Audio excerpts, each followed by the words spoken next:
Hey everybody, John here. Just want to let you know that this week's episode of the 90's podcast is marked E for explicit. Not because of bad language, but some of the topics that we talk about are a little uncomfortable and might not be suitable for our younger audience. Listener discretion is advised, and if you go ahead and listen forward, that's on you, not us. We've given you this warning, okay? Take it easy everybody and enjoy the show.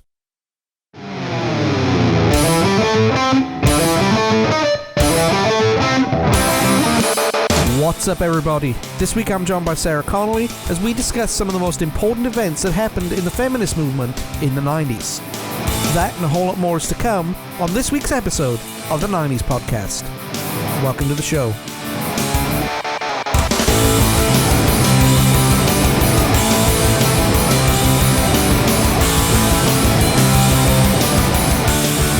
And just like that, we're back. You miss us? I did. I miss you guys. How are you guys doing? Welcome to the 90's podcast right here in the Because Maybe Network. Hope you're doing well this fine Sunday or whenever it is you're listening to it. And I'm sitting here with writer extraordinaire Sarah Connolly. Sarah, how are you? I'm good, dear. How are you? I am doing fantastic. Happy New Year. Thank you. Happy New Year to you. You have any resolutions that you want to go through? Or like me, you haven't thought about them yet? Because we are recording this in October. This is true. But there's a condition of me doing this after my latest freak out. I have to get everything in order before I release anything. Yepers. So I'm listening to my manager on this one. That's right. But no, Happy New Year to everybody who's listening. Hope you had a good holiday season when you got everything that you wanted. And the world is looking positive for your neck of the woods. Okay. Because we've got a lot going on in October. Okay, so wait a minute. We're gonna make a podcast. What do you call it? A time capsule. Okay. Yes. Okay. So let's see. It is today. Is October 22nd. It's the 22nd. Okay. Liz Truss has just left. How many prime ministers will we have between now and the end of the year? Well, we'll answer that question. Well, we won't be able to answer that question because everything will be recorded by the time this comes out. You'll do intros or something between now. You'll be able to pop in at the end and go. Oh. Maybe. But remember, you said I had to have everything done before I release everything. So. Well, you can do intros and outros. I meant the meat. Oh, okay, just the meat. It's been a long time, guys. And it's been a long day. We've forgotten our etiquette, I guess you could say. But never mind our etiquette.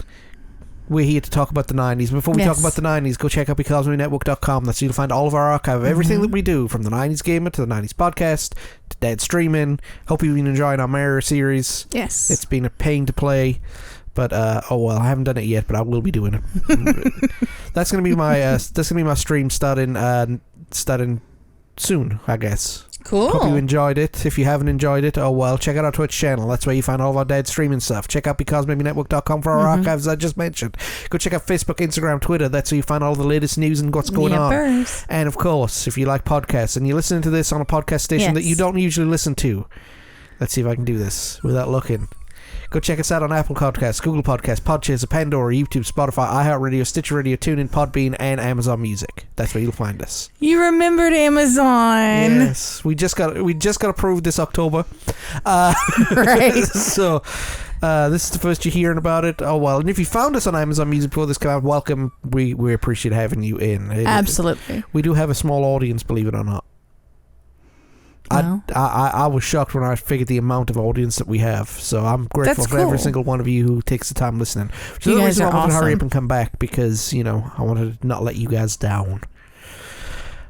So that's it for our witty banter and our witty repartee. Mm-hmm.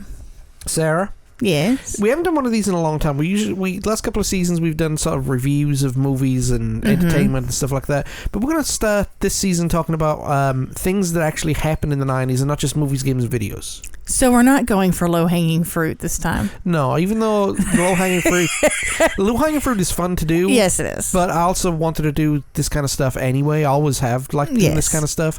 And we're talking about a topic that is very, very difficult for me to be on here talking about because I am dude.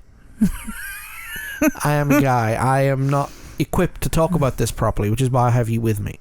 Yes. You lack testiculars. I can't even say it. So we're talking about some of the happenings and goings on and some of the major milestones in the feminist culture of the 1990s. Yes. Now, I know there's a bunch of guys on here who are listening to us going,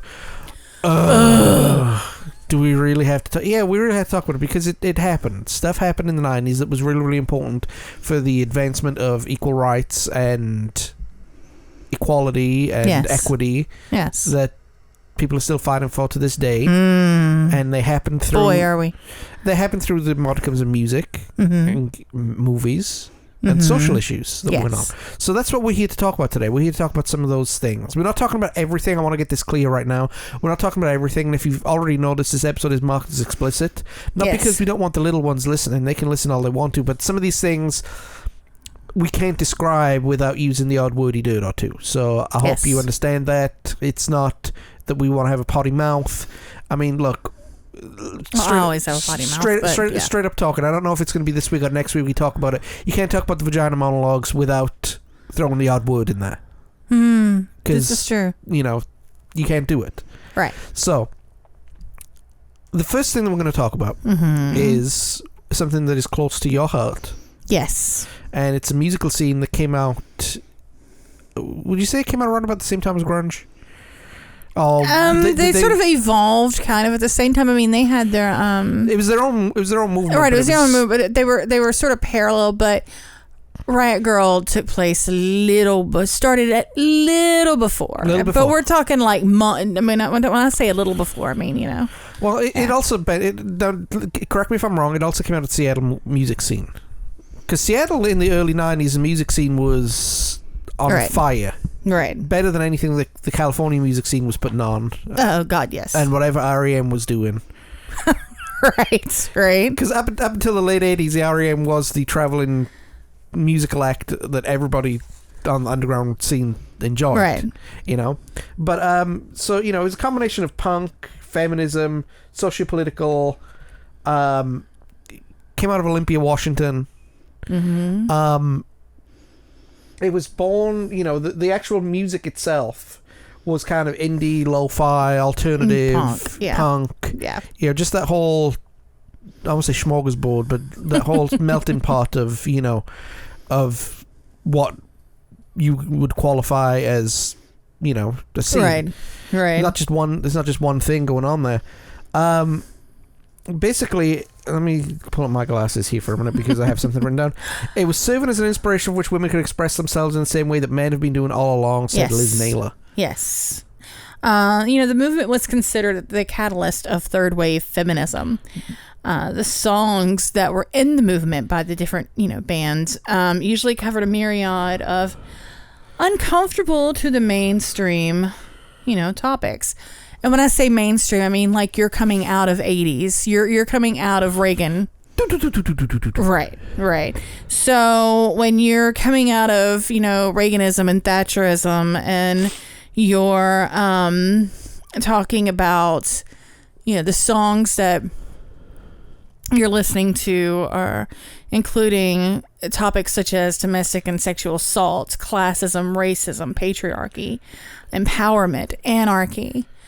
And we're talking about more than, you know, anarchy in the UK, Sex Pistol kind of stuff. We're talking about, you know, like the whole Ask For It EP by Hole. I mean, or even, You can't, the Sex Pistols were about as punk as Taylor Swift. This is true. They were as manufactured and as image-based as all the other things that they claim to not enjoy. Yes. And, you know, if John Lydon is listening, which...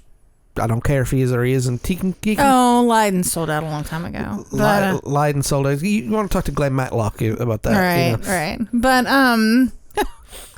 the scene also appeared in the fanzine culture, as well as, you know, political movements and political and social activism. Yeah. And fanzines. I had a zine once upon a time. Yes, I did. And I had a Windows 3.1 computer, and I typed it all up, and it was fabulous. And I think that's the same computer that at some point we gave to our oldest, who deleted DOS off of it when she was 5. But if that's not punk rock, I don't know what is. So there you go. So what is design? Well, zine is a derivative from magazine. It's basically just a homemade magazine with little articles and ditties and whatnot that you can, usually about scenes and happenings and album reviews and lyric breakdowns and all that so good stuff. So a little NME type of deal. Yes. Okay, cool. Because, music culture is very, very important to me, because I grew up during one of Britain's biggest music cultures of all time. Right. And, looking back, there wasn't a lot of female involvement in that one. Aside from maybe Elastica, and maybe you could look at, Sleeper, maybe. Yeah.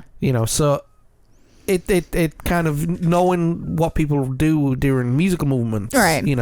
Musical movements are exactly the same, except for the content of the music. Right. Does that make sense? Mm-hmm. So, but who are the top names that were going around? Who are some of the top bands? I mean, Bikini Kill, Bright Mobile, Babes of Toyland, Huggy Bear. You also, of course, have Hole and our patron saint Courtney Love, and L7. Yeah, there's a whole lot of everything. But it did have its downsides, and a lot of people didn't see it as because you've said yourself that a lot of the Seattle-based musicians around about that time, some of them were homeless, sleeping out of their cars, squatting, and so on and so forth. And it's ironic you say that, because a lot of people thought that this scene was only featuring middle-class white women, which is astounding to me. Yeah, no. Because I don't know. I mean, did some of them come from money inadvertently? I mean, but some of, I don't know. I mean, yes. I mean, not every band is a working class hero. That is true. But I mean, like, even if you looked at Courtney, I mean, well, that's difficult. A bad example. Well, no, that's difficult, because was she broke? Yes, but she was broke. She was also a trust fund baby, but she spent all of her trust fund on people, like helping people or whatever, and drugs, and then ended up having a strip. So I don't know. It's like, it's very but yeah, no, it's were there, I think there needed to be some no one, and if you didn't have money from somewhere, no one else at that time was going to back loud females. Yeah. And give them instruments and give them recording space. And thank God for Sub Pop and Caroline Records and all that stuff, because without them, it wouldn't have happened. I mean, the whole, if Sub Pop is the Sun Records of Elvis to grunge, then Caroline is the Sun Records to Riot Girl. Okay, I see what you're saying.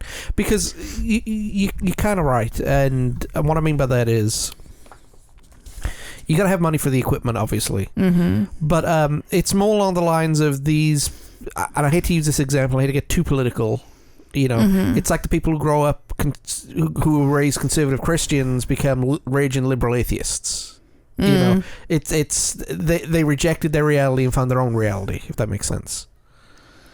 Yeah, but I mean, there were still a lot of people. They just happened to have some cash in their back pocket when they did. Some did, but a lot of it was, I mean, just getting together what you can and sleeping on couches or floors or under bridges with you and your guitar, and I mean, yeah.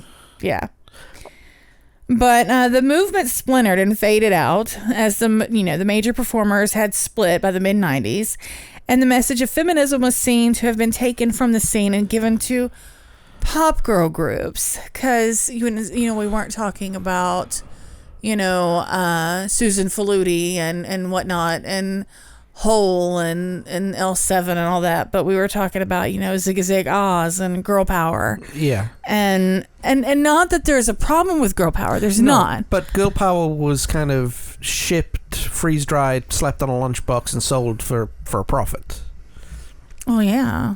I mean, yeah, it got Simon Cowled. Yeah. I mean, and, getting a message out there is one thing, but getting a message out there for profit is uncomfortable. Yeah. So I mean, what do you think? What do you think? How important was that scene? Oh God, it was direly important. I mean, without Riot Girl, you wouldn't have had Alanis Morissette. Without Riot Girl, you wouldn't have had. Oh God. You mentioned Hole. Well, yeah, Hole, obviously, but I mean, without that whole movement, God, I can't even wrap my head around Veruca Salt. Jesus, I can't even imagine a world where Riot Girl didn't exist, because it is so integral to everything that came out of it. Garbage. Now again, a lot of those things were sort of evolving, but everything is interlinked. Butch Vig produced Nirvana. Butch Vig was drummer for Garbage and created Garbage. The Shirley Mansons of the world, and there's just everything's related, and pop and punk is very, how's your half-step neighbor-in-law? Yeah, I mean, it's very women in rock coming in the 90s is sort of the family tree doesn't fork in places. I got you. Well, and that's the thing too. So, some people saying that people are standing up now through modern pop acts that you see talking more and more about feminist issues that are taken more seriously. They have the background of being produced by Simon Cowles and so on and so forth, but their own mind when they're talking about the issues of the day. All right. I mean, somebody said the most punk thing going on right now is Taylor Swift re-recording all her albums because she lost the rights to them. That's pretty cool. Because she wants to control her own image and control her own mind and so on and so forth. Right. So. But I mean, that's not. Riot Girl wouldn't necessarily go that far. I think the modern successor to Riot Girl is probably Pussy Riot. Yeah. That would be, yeah. And that whole standing up and being loud and in your face and regardless of what happens. Okay. I think that's sort of the modern successor to Riot Girl. Well, let's take a step away from music right now and delve into the murky underworlds that is organized politics here in the United States. Yeah.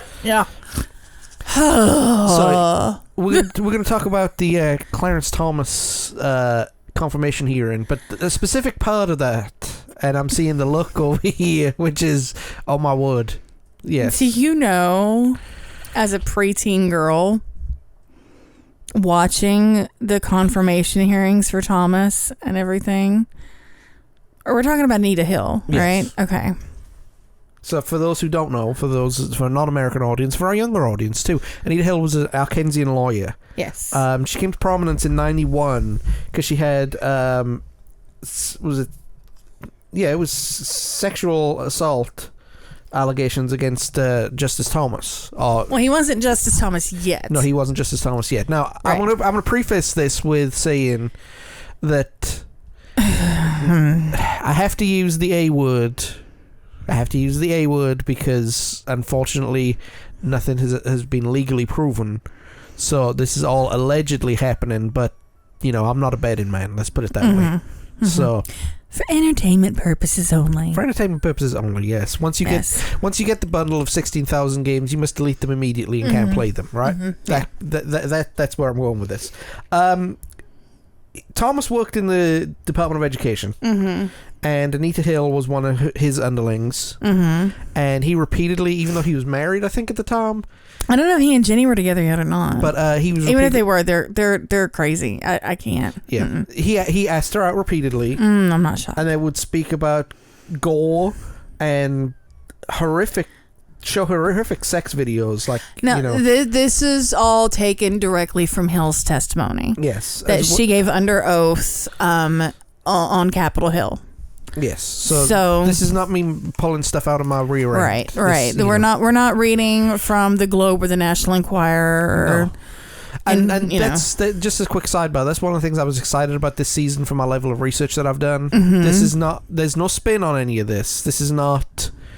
You know, like you probably figured out my political beliefs by now, or my belief system by now, with the long-term listeners when we've spoken about certain things like this. This is not me leaning to one side and skewering the facts. This is just straight up. Hey, this is what happened. All right. So, do your own math from that. Right. So, Thomas, wanted her to, or discussed just videos that we won't go into it, but just say that you would have to go to bad parts of the web to find them. Yes. And then allegedly would discuss his own physical endowments. I remember being a preteen and then a teenager, sort of horrified after having watched all this and being very protective of my soft drinks forever, or anything with a can, because I just remember that one clip from the news where she was talking about what she found in her Diet Coke can, and I was like, oh God, that poor woman had to deal with so much. But that's another story for another day. Yes. But basically Thomas was coming up for nomination to the Supreme Court, and Ms. Hill was like, yeah, that's it. No, somebody needs to stand up and no. And so she did a very brave thing.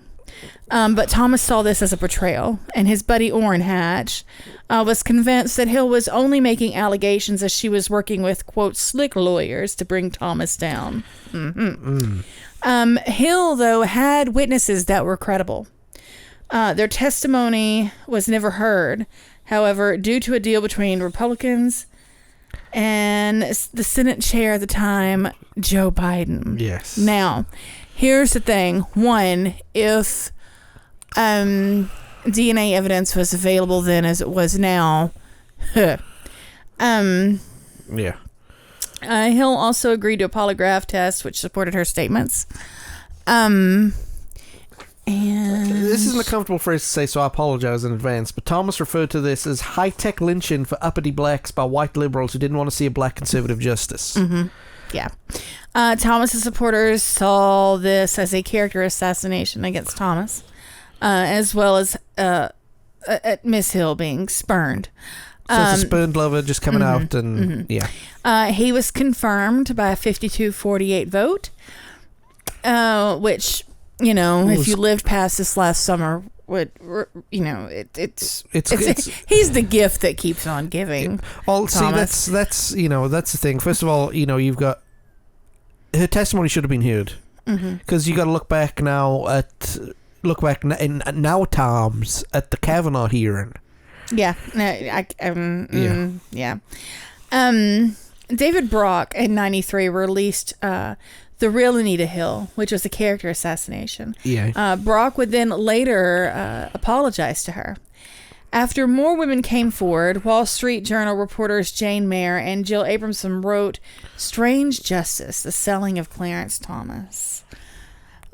Shortly after Thomas's confirmation hearings, W. Bush dropped his opposition to a bill that gave harassment victims the right to seek federal damage awards, back pay, and reinstatement, and the law was passed by Congress. Imagine that. 1 year later, the harassment complaints filed with the EEOC were up 50%, and public opinion has shifted in Hill's favor. Yeah. Due to this, companies started to take sexual harassment seriously. Because before Hill... I mean, we've I'm gonna stop you for just 1 second. No, go ahead. Okay. Our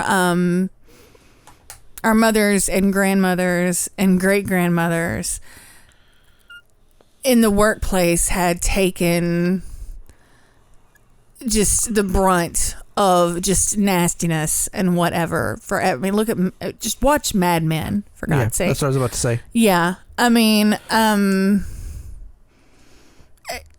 to provide for their families, just put up with just horrific crap. And Hill stood up, not because she thought she was going to get anything out of it, but because it was the right thing to do. Yeah. And God bless her. And she would be held up as a hero for groups who used her as a symbol of sexual harassment with powerful men.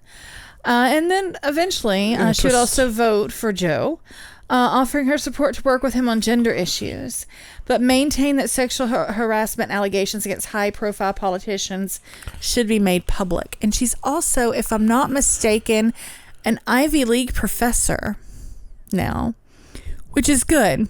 And there was actually talk of Biden possibly nominating her instead of Ketanji Brown this last go around for Supreme Court, but that would not. No, that would not have ended well.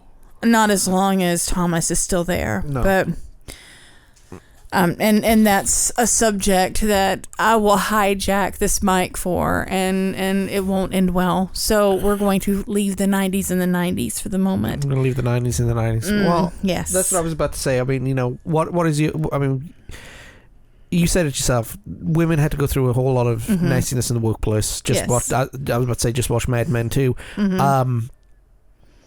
I mean, even for a while after, and even sometimes still to this day, but it's nowhere like it used to be. No. I mean, even through the 90s and the early aughts, it was still in times bad. But and it's getting worse again now with cell phones.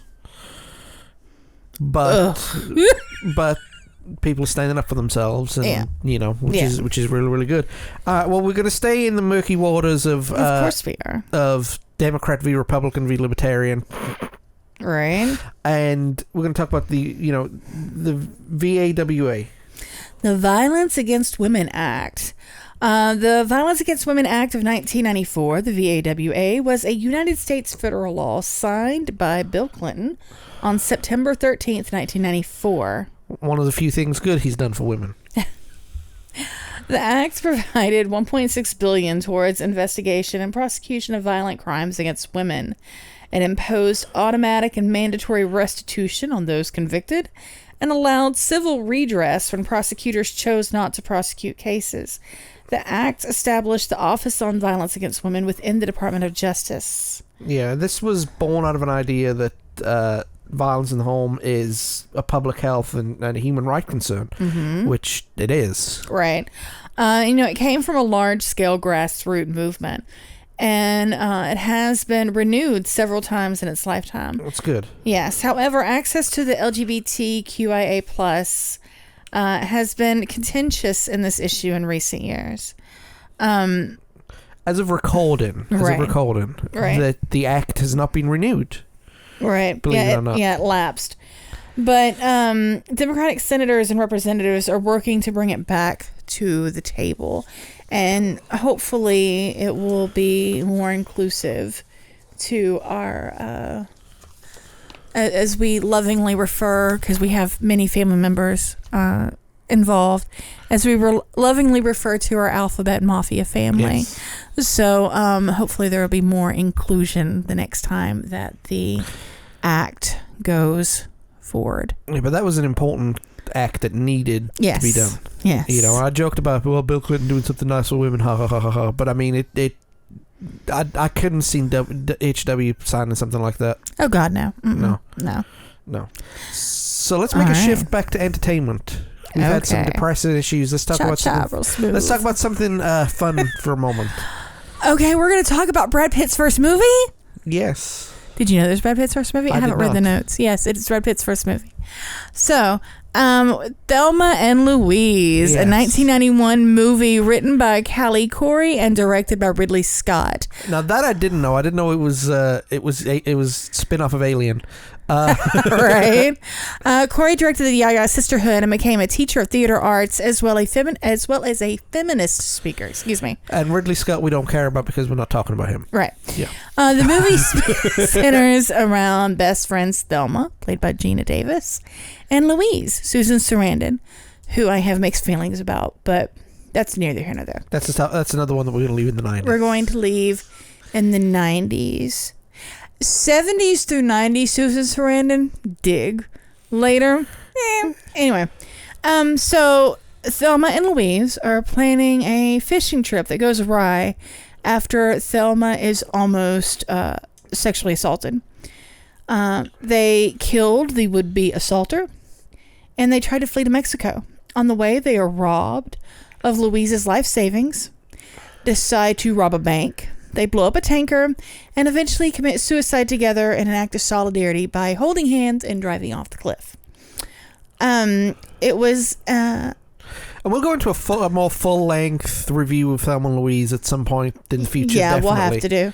Especially, once it was... Brad Pitt's first movie. Yeah. But He and Gina Davis's character, he and Thelma had a moment.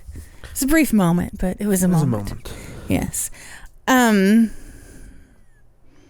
it was shown at the Cannes Film Festival in 91 at a competition and earned the coveted standing ovation. Yes. And it was a long standing ovation. Yes. And Janet Maslin of the New York Times in her review stated, Mr. Scott's Thelma and Louise, with a sparkling screenplay by the first-time writer Callie Corey, is a surprise on this and many other scores. It reveals the previously untapped talent of Mr. Scott, best known for majestically moody action film like Aliens, Blade Runner, and Black Rain, for exuberant comedy, and for vibrant American imagery, notwithstanding his English roots. It reimagines the buddy film with such freshness and vigor that the genre seems positively new. It discovers unexpected resources in both its stars, Susan Sarandon and Gina Davis, who are perfectly teamed as the spirited and original title characters. What happened to Gina Davis? Because she was everywhere in the early 90s. Yeah, and then she had a TV show, and she was married to the Goldblum for a minute. I did not know that. Either they were married or they were engaged. I don't know if they actually... I want to say... You're going to have to... Hello, Google, my old friend. Yeah, because if that happened in the mid-90s, British tabloids, all they were talking about was Liam Gallagher and Patsy Kensit. Yeah, so let's see. You keep talking while I look this up. Well, this movie have remarked on the strong feminist overtones.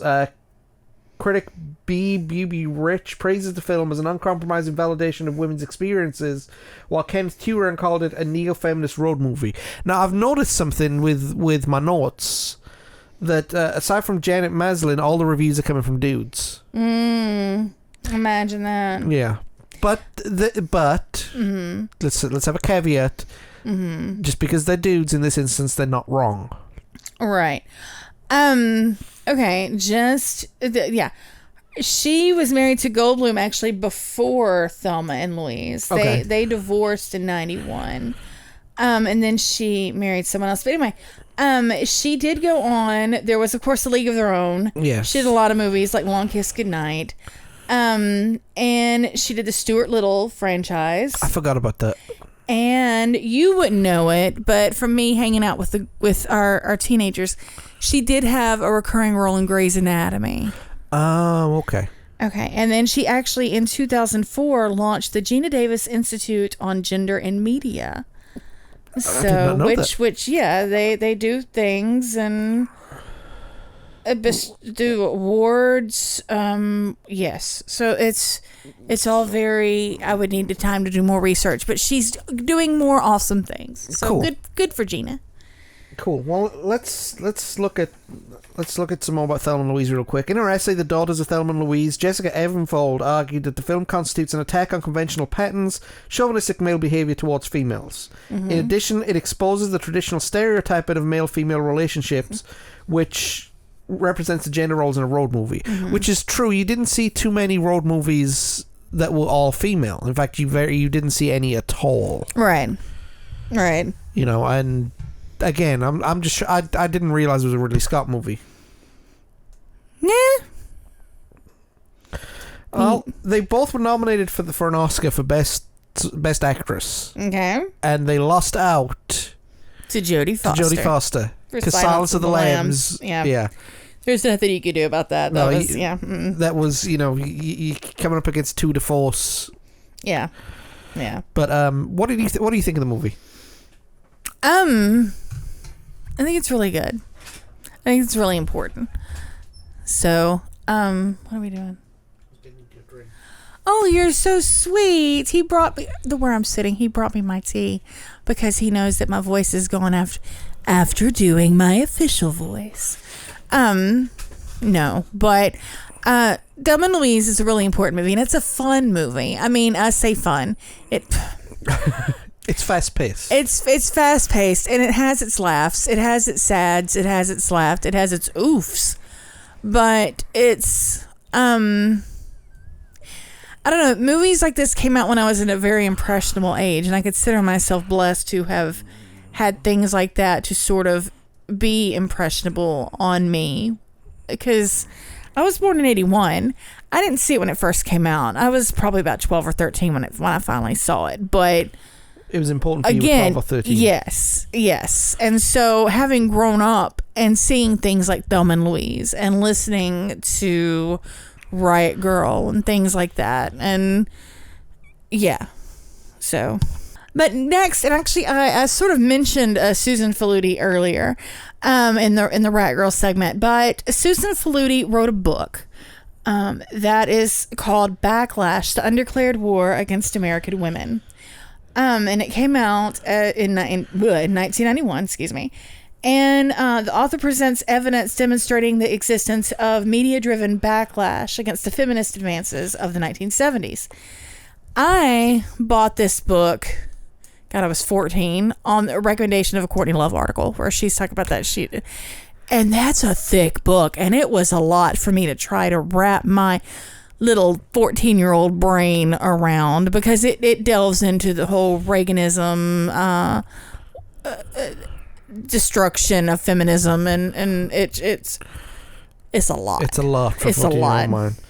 I thought I was going to say. No, you're good. Faludi argues that the backlash uses a strategy of, quote, blaming the victim by suggesting that the women's liberation movement itself is the cause of many of the problems alleged to be plaguing women in the late 80s. She also argues that many of these problems are illusory, excuse me, illusory,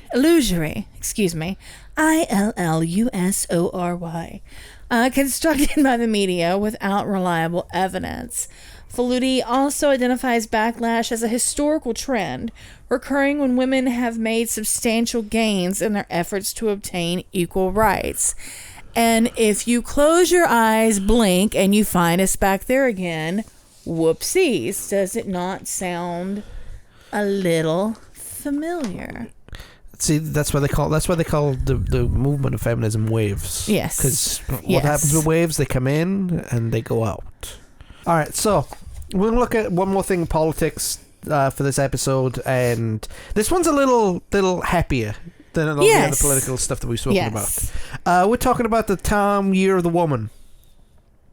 The 6 senators who were elected for the first time in the United States. Yes. Now, in 1992. Now, this term was used in the 2018 House elections, which a record 103 women were elected. Right. 90 of whom were Democratic. Right. The hotly contested Senate confirmation hearings for the Supreme Court nominee Clarence Thomas, involving the allegations of Anita Hill, raised the question of the dominance of men in the Senate. In 1991, the Senate included 2 female members only, but neither Nancy Castleman of Kansas nor Barbara Mikulski of Maryland served on the judiciary committees. So this caused Washington State Senate member Patty Murray to decide to run for election after watching these hearings. Yes. And for the first time in American history, California became the first state in the nation to be represented in the Senate by 2 women. Feinstein and Boxer. Yes. And Feinstein is still there. Boxer has joined 6 of her Democratic women colleagues in a march on the Senate to urge greater attention to Anita Hill's charges. President George H.W. Bush was asked when his party might nominate a woman for president, and he responded by saying, "This is supposed to be the year of the woman in the Senate. Let's see how they do. I hope a lot of them lose." Which shows you... Yeah. Yeah. Yeah. So, in the 1992 election, Boxer and Feinstein were joined by Carol Mosley, who was the first black female senator in U.S. history, and Kay Bailey Hutchinson, who won a special Texas election. And I love Kay. So, when Mosley, Boxer, and Murray joined incumbents Castlebaum and Mikulski in January of 93, the headline writers described the occurrence as the year of the woman. In response, Senator Mikulski said, "Calling 1992 the year of the woman makes it sound like the year of the caribou or the year of the asparagus. We're not a fad, a fancy, or a year." There you go. And as of September 2021, there are currently 24 sitting female senators. 22, not 2021. Feinstein and Murray are still in the chamber. Murray is Murray? Oh, yeah. Feinstein's still there. Yeah, no. Well, okay, I'm not saying as a 2022, as a 2021. Right. Or you're talking about after the elections. Yeah. But, they have been, in the last couple of general elections, there have been more emphasis on women on the major ticket. Right. You had 2 vice presidential nominations and the first female running for president. You had Palin for vice president in 2008, Clinton in 2016. For the main job, and Kamala Harris for vice president. And as of writing, and as of recording, and as of being out there, Kamala Harris is the first female to be elected to the role of vice president. Yes. And also the third person of color to be either president or vice president. Yes. After Barack Obama in 2028, and Charles Curtis, who was vice president. 2008, not 2028. We're not even there at 2028. 28, I said. I thought you said 2028. No, because I forgot how to say 2008. Gotcha. How important is it? Because I know one of the things that you do is one of the things that you help with is political commentary. How important is what, Dan? How important is it for more female members of the House and the Senate? Life and death. At this moment, as we sit after the year of this nonsense, life and death.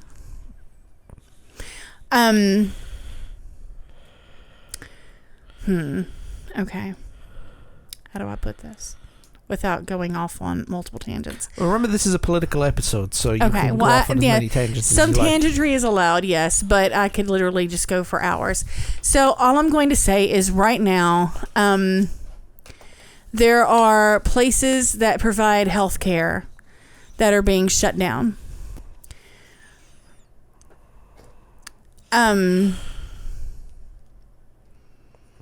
And when I say healthcare, if a pregnancy is non-viable and it is killing the mother,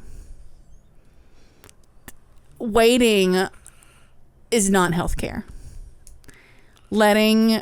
Helping her end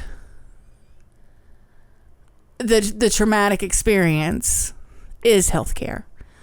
Making sure 11-year-olds who were robbed of their innocence don't have to suffer extensively because of that is healthcare.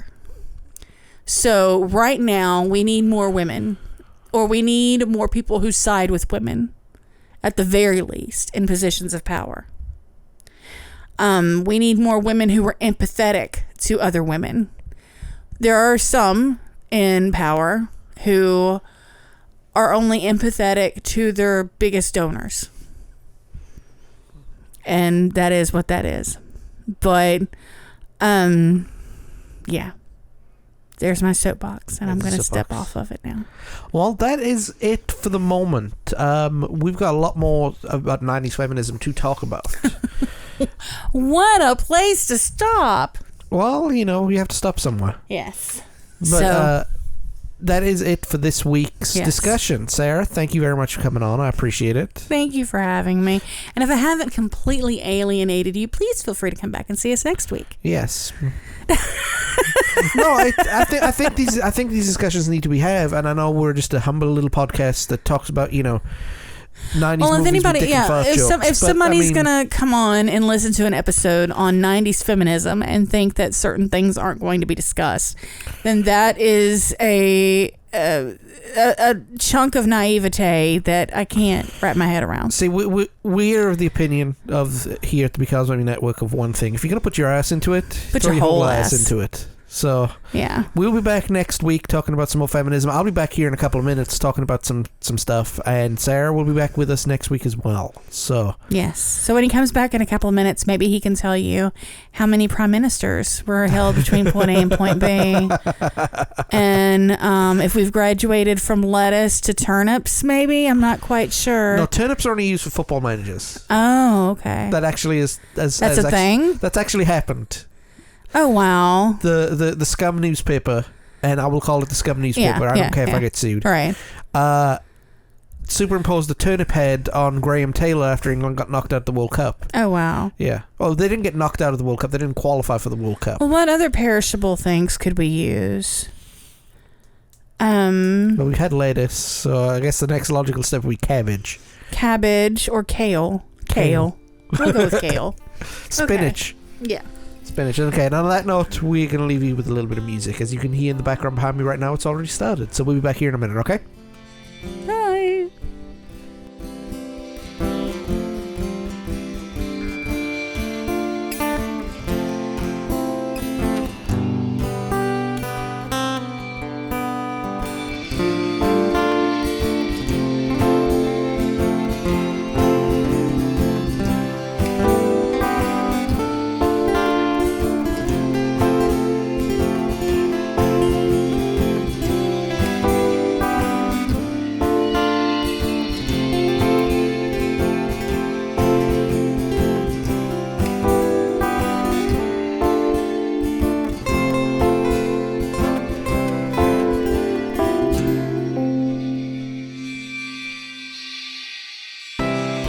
A sincerest thank you to Sarah Connolly for taking the time out of a very busy day to sit down and talk with us about 90s feminism. It's really good to be back doing these kind of subjects, and I enjoy doing them. Outside of the low-hanging fruit that is videos, games, and movie reviews. There will be a lot of those during this season, but it's good to get some serious subjects under our belt as well. Sarah will be back next week as we continue the discussion, and it's not going to be everything to do with 90s feminism, but, this is what our research in a couple of hours will do for us. If you want to go ahead and research your own stuff, go ahead and do so, but make sure it's legitimate research and not, stupid research that your friend's uncle on Facebook said, okay? Yes, we want to keep things as legit as possible here on the 90s podcast. So, what else have we got coming up on the Because Maybe Network? Well, we have got, on the 31st of January, the return of Monkey Island. Yes, we're going to go back to Monkey Island 2, and see what Guybrush is up to, and try and see if he can stay out of the way of the ghost pirate LeChuck, because the game is called LeChuck's Revenge. So let's see what revenge he has in store. Surely shouldn't be nothing more than a paddling, but oh, goodness me. It's good to be back, everybody. It really is. This last couple of months has been real difficult for me. I was diagnosed in the early part of the year with adult ADHD, and I've had a real rough time staying focused and trying to keep on track and do a lot of things, and it's taken me this long to research the 14 episodes that we're going to be doing this season, okay? So I apologize. I know a lot of you people are very patient with us, and God knows that's appreciated, but I apologize for not being as regular as I want to. I'm hoping to release 2 seasons this year at least, maybe 3, but I'm working on 2 right now. So yeah, we've got a lot more coming up. We've got album reviews coming up from bands such as Radiohead and Green Day. We've got some great movie reviews coming up. We've got to talk about presidents, prime ministers. Let's have a look what we actually got. Talk about presidents, prime ministers, and some sad stuff as well, where we talk about some late great musicians who didn't make it during the 90s, okay? But for now, that is it for this episode. So go ahead If you have time, go check out becausemaybepodcast.com for all of our archives. You can find any episode of every show that we've ever done. So if you want to go back and listen to something that tickles your fancy, go ahead and do it. We've got 8 seasons up there. This is our 9th season debuting. I can't believe we've been doing it for this long. Go check out our Facebook, Instagram, and Twitter pages. That's where you'll find all of the latest news and happenings. And, of course, check out Apple Podcasts, Google Podcasts, Podchaser, Pandora, YouTube, Spotify, iHeartRadio, Stitcher Radio, TuneIn, Podbean, and Amazon Music. That's where you'll find our podcasts, okay? If this is not where you usually listen to podcasts. If a friend is playing this for you and you want to find it, that's where we are, okay? And until next week, take it easy. Have fun. Eat your vegetables.